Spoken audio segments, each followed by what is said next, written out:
ṣe ni máa dúpẹ́, ṣe ni máa yìn ọ́, àìníye lóore Jésù, ṣe ni máa dúpẹ́ bàbá. Ṣe ni máa dúpẹ́, ṣe ni máa yìn ọ́, àìníye lóore Jésù. This is the word of life.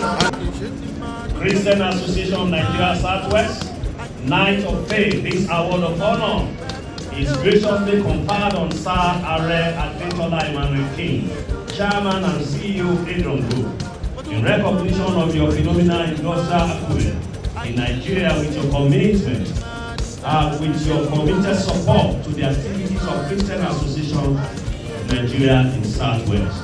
On Thursday, May 22nd, 2025, and we are all living witnesses.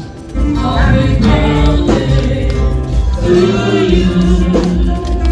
Happy birthday, happy birthday, happy birthday to you. As the Southwest Chairman, Christian Association of Nigeria, I today decorate you as the Knight of Faith, first in the entire universe.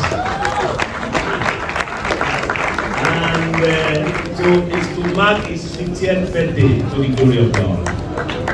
So, distinguished ladies and gentlemen, please can you rise with me as we decorate our own Sir Adetola Emmanuelking as the Knight of Faith, Christian Association of Nigeria Southwest. We're glad to have you as the first Knight of Faith in the entire world by this same honor and power. And so we decorate you today in the name of God the Father, Amen. God the Son, and God the Holy Spirit.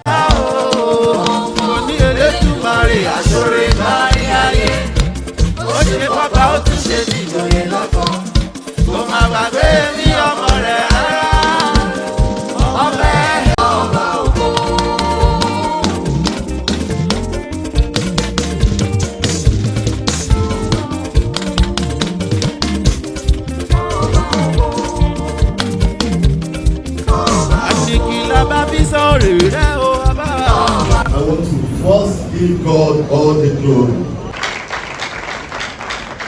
Because Adesi, Emosoluga, thank you, Baba. And all dignitaries, God bless you. And all Adonai, God bless you all.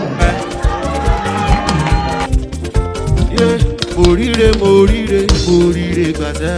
Ó ṣe mí lóore, morire gbà.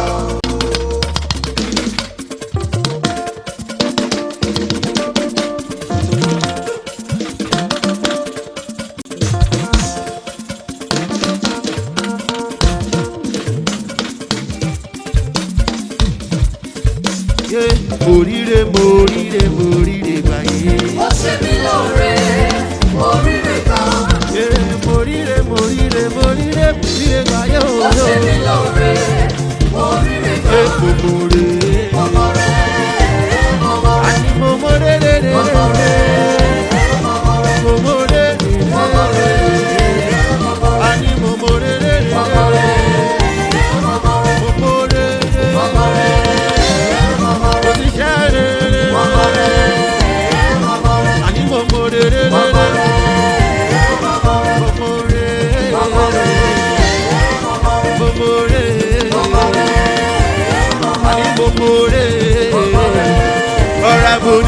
I will enter his court with them.